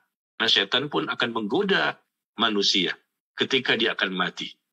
Ya, setan ini selalu mengiringi kita, namanya korin dari kalangan jin, yang selalu mengiringi kita setiap saat dimanapun kita berada. Yang selalu membisikkan kepada kita, bisikan-bisikan agar kita melakukan perbuatan dosa. Dan di detik-detik terakhir kehidupan ketika akan mati, disebutkan dalam hadis bahwa setan korin ini pun akan mati-matian untuk menjerumuskan manusia kepada kekufuran, kepada dosa, sehingga matinya tidak husnul khatimah. Sampai-sampai Nabi SAW mengajarkan kepada kita dalam hadis yang dikeluarkan oleh Imam An-Nasai dan Imam Al-Hakim dari Abi Yasir, ya, radhiyallahu an. Nabi mengajarkan satu doa dan beliau pun baca, Allahumma inni a'udzubika ayyattakhabatani syaitan 'indal maut. Allahumma inni a'udzubika ayyattakhabatani syaitan 'indal maut. Ya, Rasul mengajarkan satu doa dan beliau pun membacanya. Ya Allah, aku berlindung kepadamu, ya Allah. Ya, dari gangguan syaitan saat akan meninggal dunia. Aku berlindung kepadamu, ya Allah, dari gangguan syaitan saat akan meninggal dunia. Ya. Jadi karena perubahan-perubahan yang terjadi tadi, jadi orang yang awalnya bagus tiba-tiba menjadi tidak bagus sehingga mengalami kematian yang su'ul khatimah, atau orang yang awalnya tidak bagus ya kemudian berubah menjadi bagus, akhirnya mereka pun mendapatkan husnul khatimah. Ini semuanya ditentukan oleh Allah, bukan kita. Allah yang menilainya.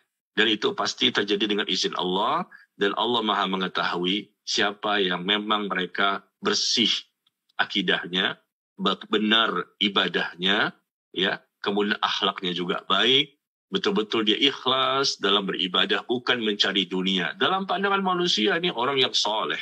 Dalam pandangan manusia, oh ini orang yang dekat sekali kepada Allah. Itu kan manusia menilai. Bagaimana Allah yang menilai? Ya, ketika Allah melihat ternyata di hatinya ada penyakit, manusia nggak tahu. Ada penyakit di hatinya. Maka apa terjadi? Falamma zaghu azaghallahu qulubahum.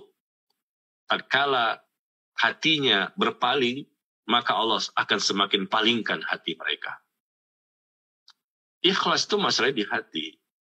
Mungkin dalam zahirnya kelihatan dia mengikuti sunnah. Ini kalau mengikuti sunnah ya, cara beribadah dengan benar, cara beragama dengan benar. Tapi andai kata sebenarnya di hati mereka ingin dunia, ingin jabatan, ingin harta, ingin kekuasaan, ingin pujian, tenar, populer, terkenal, popularitas. Na'udzubillah min dzalik. Nah ini ketika Allah tahu seperti itu, maka bisa jadi berat nanti di akhir hidupnya. Bisa jadi berat di akhir hidupnya kalau dia tidak berubah, tidak bertaubat. Sehingga akhirnya dia pun tidak mendapatkan husnul khatimah. Ya, demikian. Wallahu a'lam bishawab. Alhamdulillah. Sallallahu alaihi Ustaz. Kemudian sudah ada yang raise hand dari jamaah di US, Kanada. Tafadhali Muhammad. Jazakumullahu khairan, host. Assalamualaikum warahmatullahi wabarakatuh, Ustaz. Waalaikumsalam. Jazakumullahu khairan, Ustaz, atas penjelasan hari ini. Ada 2 pertanyaan, Ustaz, kalau berkenan. Yang pertama adalah, Ustaz, bolehkah kita berdoa untuk para mujahidin di seluruh dunia yang membela agama Allah, walaupun kami tidak mengetahuinya mereka ada di mana dan berjuangnya seperti apa? Kemudian bolehkah kita berniat, anak saya yang masih kecil ini saya ingin sekolahkan yang pintar, terus saya bercita-cita dia bisa jadi mujahid ketika dewasa nanti. Jazakumullahu khairan. Mungkin satu lagi Ustadz, apakah bagaimana kita menyikapi kalau ada orang yang mengatakan ketika ada kematian, dia berkata, saya bersaksi bahwa orang ini adalah orang soleh, orang baik, dan seterusnya, dan seterusnya. Apakah ini tidak berlebihan? Saya membacanya agak jengah ketika itu ditujukan kepada salah satu keluarga saya. Apa nasihat yang Ustadz bisa berikan kepada kami? Jazakumullahu khairan, Ustadz. Iya. Iya, yang pertama, ya tentunya boleh ya, kita mendoakan kaum muslimin yang lain yang sedang berjihad fisabilillah, ya, agar Allah kuatkan kesabaran mereka, agar Allah menangkan mereka ketika berperang melawan orang-orang kafir. Ya, kita doakan, ya Allah, berilah pertolongan kepada orang-orang mujahidin fi kulli makan wa fi kulli zaman, dimanapun mereka berada. Ya, kita berdoa kepada Allah, Allahumma mansur, ya Allah, menangkan, berikan pertolongan kepada mujahidin, orang-orang yang berperang di jalanmu, yang mereka membela agamamu, dimanapun mereka berada. Subhanallah, ini doa yang mungkin ya, barangkali jarang dibaca oleh kaum muslimin. Karena biasanya kaum muslim itu berdoa untuk dirinya sendiri, jarang untuk mendoakan orang lain. Ya, jadi kalau ibu memiliki keinginan seperti itu, Masya Allah, ini perbuatan yang mulia. Karena disebutkan di hadis bahwa ketika seseorang mendoakan orang lain, di mana orang tersebut tidak tahu kalau kita mendoakan mereka, maka malaikat pun akan mengatakan bahwa semoga engkau pun mendapatkan demikian. Ya, ini salah satu cara agar kita bisa mendapatkan pengabulan dari doa. Ya, di samping kita berdoa sendiri, ya, ada cara yang lain.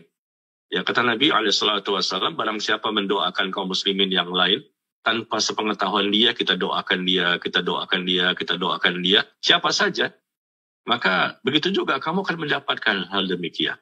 Malaikat pun akan mengaminkan dan berdoa agar kita juga mendapatkan hal demikian. Sebagaimana doa kita kepada orang lain tersebut.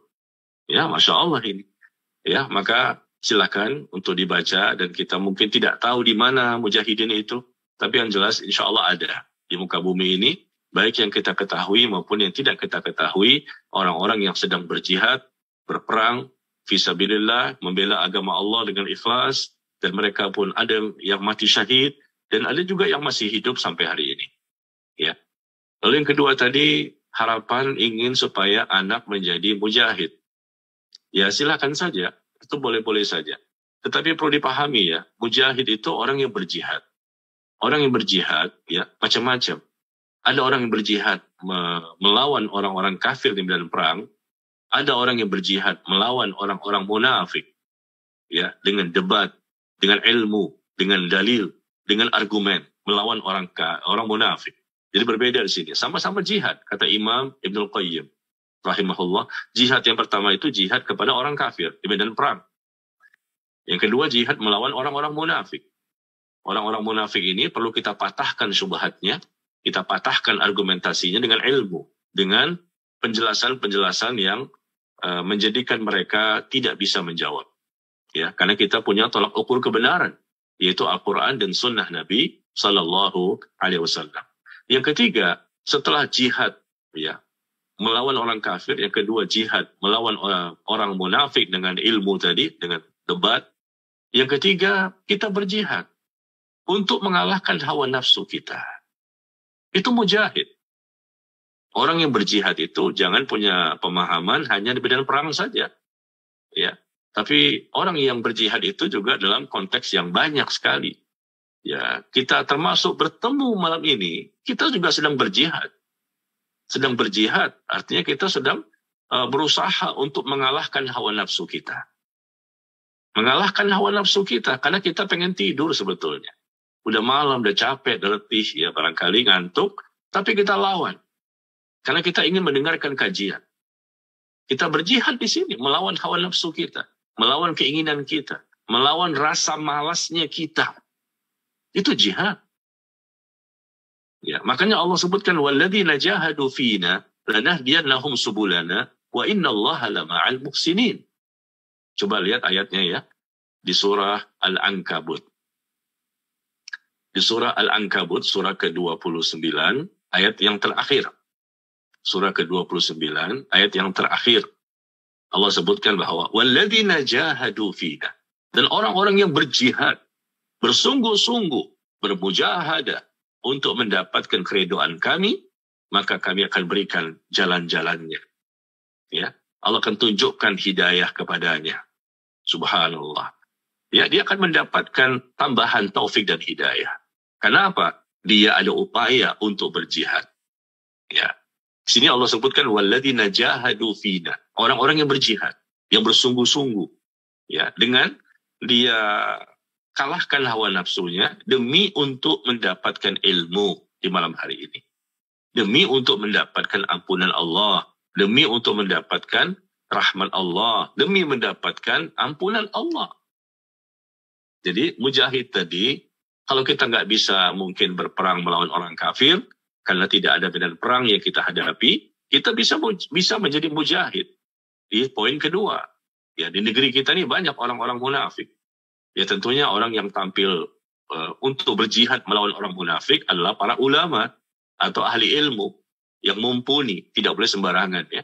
Karena orang-orang munafik juga pinter-pinter, ya, orang-orang yang memang pantas untuk tampil ke depan, mereka berdebat dan berargumentasi dan bisa mengalahkan orang-orang munafik itu. Itu mujahid, berperang, berjihad, mereka mengalahkan orang-orang yang memusuhi Islam. Dan mereka musuh Islam yang sebenarnya. Ya, mereka mengaku muslim, tetapi mereka tidak suka dengan agamanya. Dan yang ketiga tadi, berjihad dengan mengalahkan hawa nafsu. Nah ini, coba, semakin dekat kita kepada Allah, ya, melakukan yang wajib maupun yang sunnah. Gimana bangun malam? Sulit, ya, ngantuk, segala macam. Tapi kita berusaha melawan itu semua. Kita tetap bangun malam. Nah itu berjihad. Berjihad melawan hawa nafsu. Nah ini, yang nomor 3 ini dilakukan oleh semua orang kaum muslimin. Kalau nomor 1 tadi, ya, tidak semua orang, ya, berjihad di medan perang melawan orang kafir. Di poin kedua, berjihad melawan orang munafik pun juga tidak semua orang. Tapi di poin ketiga, ini bisa dilakukan oleh semua orang kaum muslimin. Kalau memang mereka ada keinginan, ada tekad dan semangat untuk menjadi orang yang melawan hawa nafsunya. Karena orang yang berhasil, orang yang bertakwa di sisi Allah itu dipastikan mereka pasti berjihad melawan hawa nafsunya. Kita semua punya hawa nafsu. Dan hawa nafsu ini cenderung selalu mengarahkan kita kepada hal yang negatif. Inna nafsa la'ammaratun bisu illa ma rahima rabbi. Allah sebutkan di surah Yusuf, ya, di surah Yusuf ayat ke-53. Di surah Yusuf ayat ke-53 Allah sebutkan bahwa sesungguhnya hawa nafsu itu selalu mendorong manusia ke arah keburukan, kejahatan, dan kesesatan dan kemungkaran. Hawa nafsu selalu mendorong kepada hal yang negatif, kecuali hawa nafsu yang Allah rahmati. Ketika Allah rahmati hawa nafsu seseorang, maka dia cenderung untuk melakukan hal-hal yang positif. Ya. Hawa nafsu itu dibawa kepada yang positif, bukan dihilangkan. Karena dia manusia, bukan malaikat. Malaikat nggak punya hawa nafsu. Tapi hawa nafsu yang Allah berikan kepadanya, dia arahkan kepada hal yang positif. Dan bisa seperti itu kenapa? Karena Allah rahmati. Kenapa Allah rahmati? Karena memang dia ada niat dan tekad dan semangat untuk bisa berjihad mengalahkan hawa nafsu itu. Ya. Allah akan perbaiki dia. Tapi kalau tidak ada jihad melawan hawa nafsu, dilihat saja, maka orang itu akan semakin mudah jatuh kepada dosa. Karena sekali lagi, mohon maaf ya, kita semua punya hawa nafsu ini. Dan kita berbuat dosa itu akibat dari 2 sebab. Atau salah satu dari 2 sebab. Ya. Pertama, karena bisikan syaitan, gangguan syaitan, maka kita berbuat dosa. Atau yang kedua, karena kita mengikuti hawa nafsu tadi. Karena kita mengikuti hawa nafsu yang tidak kita kendalikan, yang ternyata tidak dirahmati oleh Allah, jatuhlah manusia kepada dosa. Ya, kalau dia sudah terjaga dari gangguan syaitan, manusia tersebut dengan pembentengan-pembentengan yang cukup banyak, ya, kemudian juga dia bisa berjihad mengalahkan hawa nafsunya, maka tampillah dia menjadi orang yang bertakwa, orang yang Allah cintai, Allah mencintainya. Maka semakin banyak hidayah dan taufik yang Allah berikan kepadanya, amal mereka diterima oleh Allah, doa mereka dikabulkan oleh Allah, dan dia merasa ringan, mudah, dan gampang sekali untuk beramal saleh. Dia merasa mudah, gampang, dan ringan sekali untuk menjauhi dosa dan maksiat apapun. Ya, demikian. Nah, yang ketiga tadi, adanya orang-orang yang mengatakan kepada orang yang sudah mati, saksikanlah bahwa dia orang baik. Ya, ishhadu bi anahul khair, gitu kan ya. Nah, ini sebetulnya nanti kita akan bahas, ada di bukunya ya, di halaman 62. Di halaman 62 di bukunya. Sebab yang ke-27. Kita masih sebab berapa tadi? 15 ya. Nanti ada sebab yang ke-27. Mendapatkan persaksian kaum muslimin bahwa mayit itu orang yang baik. Ya. Jadi tetangganya, temannya, kaum muslimin memberikan persaksian bahwa dia orang yang baik.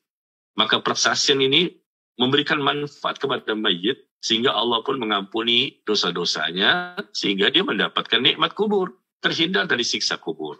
Pengakuan yang tulus ya dari hati tetangganya, temannya, kaum muslimin yang lain memberikan persaksian bahwa dia ini Masya Allah orangnya baik, ya, suka membantu orang, suka ke masjid, suka ta'lim, segala macam. Ini mayit dipuji-puji oleh orang yang masih hidup.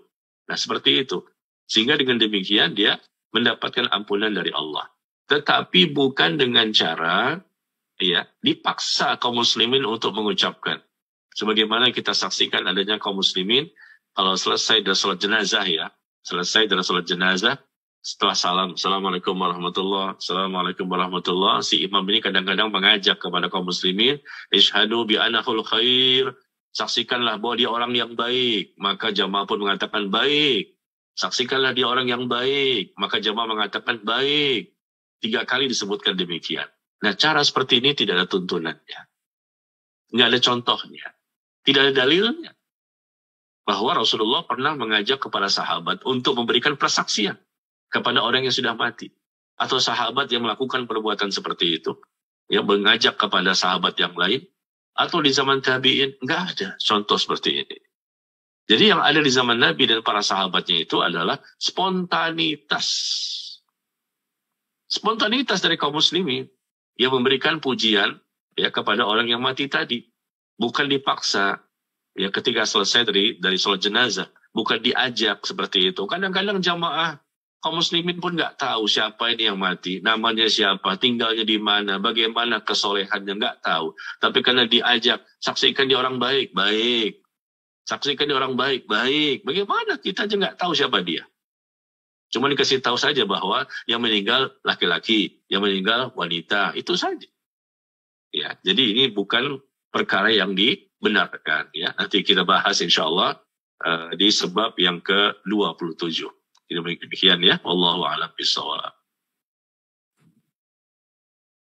Masya Allah, jazakallahu khairan Ustaz atas jawaban yang diberikan.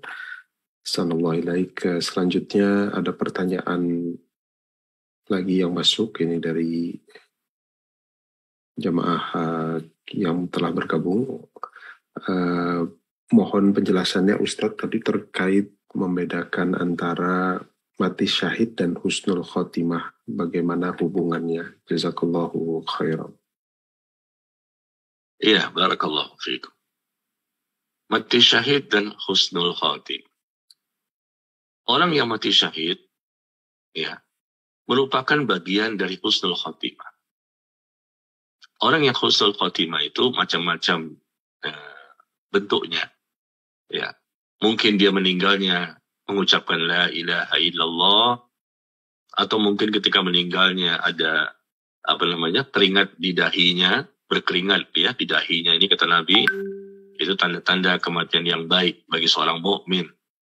Atau mungkin dia meninggal sedang beramal saleh. Mungkin dia sedang beramal saleh, mungkin sedang sholat, mungkin sedang berpuasa, mungkin sedang bersilaturahim, mungkin sedang berhaji umrah, ya, atau mungkin tadi dia meninggal dunia dalam kondisi mati syahid yang kita sebutkan tadi. Jadi mati syahid itu merupakan bagian dari beberapa contoh orang yang wafatnya husnul khotimah. Banyak orang yang merasa bahwa husnul khotimah itu hanya orang yang bisa mengucapkan kalimat la ilaha illallah saja. Ini keliru ya. Karena ada 30 lebih yang saya ketahui dan ditulis juga oleh Syekh Al-Albani rahimahullah dalam kitabnya Ahkamul Janaiz. Contoh-contoh yang Rasul sebutkan orang-orang yang wafatnya wafat yang baik. Nah, di antaranya orang yang mati syahid. Orang yang mati syahid di medan perang atau bukan di medan perang. Tapi memang dikatakan mereka termasuk kriteria orang yang mati syahid, seperti orang yang tenggelam, ya, orang yang terbakar, dimakan hewan buas, mungkin dia meninggal dunia karena membela keluarganya, ya. Nah, ini termasuk husnul khotimah, ya. Tetapi tentunya kita nggak tahu. Sekali lagi, teorinya ini termasuk husnul khotimah, tapi kita nggak tahu bagaimana penilaian Allah. Allah yang menilai. Kita katakan, wah ini husnul khotimah. Ya bisa jadi benar, bisa jadi salah. Ya, bisa jadi benar, bisa jadi salah. Karena bisa jadi pada waktu itu, bisa jadi ya saya anggap, bisa jadi Allah menilainya tidak termasuk husnul khotimah. Mungkin dia ini orang yang tidak pernah sholat, ya, dia tidak pernah melakukan berbagai macam perintah-perintah yang Allah wajibkan kepadanya sampai mati, misalnya gitu kan. Ternyata dia matinya ketika itu tertimpa reruntuhan. Matinya mati tenggelam. Matinya karena terbakar. Matinya karena sakit perut. Atau matinya yang lain-lain. Macam-macam ya kriteria orang yang mati syahid. Nah, ternyata kriteria itu sudah terpenuhi. Tapi ternyata Allah menilainya. Bisa jadi ternyata Allah melihat bahwa dia orang yang tidak pernah sholat. Misalnya. Tidak pernah sholat. Ya, meninggalkan puasa Ramadan. Atau dosa-dosa yang lain. Sehingga meskipun dia matinya, sebetulnya mati dalam kondisi termasuk kriteria mati syahid, yang mana mati syahid itu termasuk kriteria husnul khotimah. Ya, tapi karena Allah melihat bahwa dia ternyata tidak termasuk yang pantas untuk dimasukkan ke kriteria tersebut, sehingga Allah tidak mengatakan dia husnul khotimah. Ya, sama seperti orang yang mati di hari Jumat atau di malam Jumat kan. Apakah semua kaum muslimin yang matinya di malam Jumat atau di hari Jumat langsung kita katakan mereka, wah terhindar dari siksa kubur? Wah, kita nggak berani. Dalilnya memang benar. Ya, mamin muslimin, tidaklah seorang muslim yang mereka meninggal di malam Jumat atau di hari Jumat, melainkan mereka terhindar dari fitnah kubur. Benar hadisnya. Tapi siapa muslim itu? Nggak bisa muslim sembarangan tentunya. Ya, bisa itu semuanya kembali kepada bagaimana Allah yang menilainya. Di malam Jumat atau di hari Jumat. Kalau memang dia orang kafir, jelas. Kita tidak masukkan orang kafir kan. Mau meninggal hari Jumat kek, malam Jumat kek, sama sajalah namanya orang kafir. Nggak bermanfaat itu semua. Tapi kan kita bicarakan muslim. Ya. Nah, muslim ini pun ternyata tidak bisa kita jadikan patokan bahwa pasti semuanya yang meninggal di hari Jumat, dia terjamin. Terhindar dari fitnah kubur. Wah, kita nggak berani mengatakan demikian. Tapi karena ada hadisnya, maka kita hanya bisa mengatakan semoga. Semoga orang tersebut yang disebutkan di hadis bahwa dia akan terhindar dari siksa kubur. Semoga dia termasuk ke dalam kriteria yang disebutkan di hadis tadi. Ya, seperti itu ya. Jadi, husnul khotimah, mati yang baik itu banyak sekali contoh-contohnya. Ya. Termasuk misalnya ini contoh, mohon maaf ya. Contohnya ketika kita sedang taklim seperti ini. Meskipun online ya. Tiba-tiba ketika sedang mendengarkan kajian seperti ini, online ataupun offline, kita berada di majelis ilmu. Tiba-tiba di antara kita ada yang mati. Matinya itu husnul khotimah. Andai kata ya. Andai kata ketika sedang mendengarkan kajian ini, mungkin jamaahnya ya mendengarkan tiba-tiba jatuh, dia meninggal. Husnul khotimah. Atau ustadznya barangkali ketika memberikan kajian seperti ini, tiba-tiba jatuh, dia meninggal dunia. Insya Allah husnul khatimah. Ya, kenapa? Kita katakan insya Allah, ya, semoga. Kenapa? Sedang beribadah masalahnya. Kita sedang beribadah ini. Bukan ibadah sholat. Menuntut ilmu itu ibadah. Ya, dan menuntut ilmu kita bukan di pagi, siang, sore. Malam ini. Dan malam itu suatu hal yang sulit. Ya, mungkin di berbagai negara yang ada di jamaah berbeda-beda ya. Di Indonesia sekarang udah 9:30 ini. Di negara lain saya nggak tahu jam berapa ya, karena ada di Abu Dhabi, di Amerika dan lain-lain. Di Indonesia sudah 9:30, subhanallah. Mereka beribadah di waktu malam bukan dengan sholat sunnah, bukan dengan sholat tahajud, bukan dengan membaca Al-Quran, tapi mereka beribadah melakukan perkara yang wajib, yang pahalanya sangat besar, melebihi sholat sunnah. Ya, apa itu? Menuntut ilmu. Hal yang wajib pasti lebih besar dibandingkan yang sunnah. Ya, pahalanya lebih besar. Tapi sekali lagi, itu teorinya. Adapun yang menentukan, yang tahu persis, ya tentunya Allah, karena Allah mengetahui secara pasti niat seseorang ketika datang di majelis ilmu atau mendengarkan kajian online seperti ini. Allah lebih tahu siapa yang betul-betul ikhlas, karena Rasul mengatakan, Man ta'allama ilman mimma yabtagha bihi wajhullahi azza wa jalla. Barang siapa yang menuntut ilmu, kata Nabi, yang seharusnya menuntut ilmunya itu untuk meraih wajah Allah. Tetapi ternyata dia menginginkan dunia. Datang ke majelis ilmu, mendengarkan kajian online, tapi tujuannya dunia, bukan meraih wajah Allah. Apa yang terjadi? Lam yajid arfal jannah yaumal qiyamah. Na'udzubillah. Maka orang tersebut tidak akan mencium aroma wanginya surga nanti pada hari kiamat. Tidak akan mencium aroma wanginya surga nanti pada hari kiamat. Gara-gara ketika menuntut ilmu, datang ke majelis ilmu, ternyata tidak ikhlas niatnya. Nah, kita jadi hanya bisa mengatakan sekali lagi, semuanya kembali kepada Allah dan kalimatnya semoga dia dirahmati, semoga dia diwafatkan dalam kondisi husnul khatimah ya dan seterusnya ya. Tapi untuk memastikan jangan, karena kita tidak tahu bagaimana penilaian Allah terhadap hambanya tersebut. Ya, kecuali kalau Allah yang menurunkan wahyu. Nah, di zaman Nabi jelas turun wahyu tentang sahabat yang meninggal. Atau Rasul menyampaikan tentang sahabatnya, karena Rasul berkata dengan tuntunan wahyu. Tapi di saat ini kita tidak bisa. Karena kita bukan Nabi dan Rasul dan wahyu sudah terputus. Ya, maka tidak bisa kita berani memastikan. Demikian. Wallahu a'lam bishawab. Insyaallah. Na'udzubillah wa jazakallah khair Ustaz atas tanya jawabnya. Sepertinya sudah memasuki penghujung ini Ustaz ya. Sudah 9:30 malam di tempat Ustaz. Di chat juga sudah terbacakan semua, alhamdulillah. Ini masih ada yang resen sepertinya, Ummu Amar, apakah ada yang masih mau ditanyakan? Atau mungkin ini yang tadi? Sudah tadi, belum diturunin. Jazakumullahu khairan. Jazakumullahu khairan Ustadz. Semoga Allah Subhanahu wa Ta'ala memberikan keberkahan buat Ustadz dan keluarga dimanapun berada. Amin wa iyyakum. Baik, kalau begitu. Barakallahu fiik Ustaz, mungkin ada nasihat penutup Ustaz yang mau disampaikan? Iya. Taib, jamaah sekalian yang berbahagia, Bapak Ibu, ikhwat dan akhwat.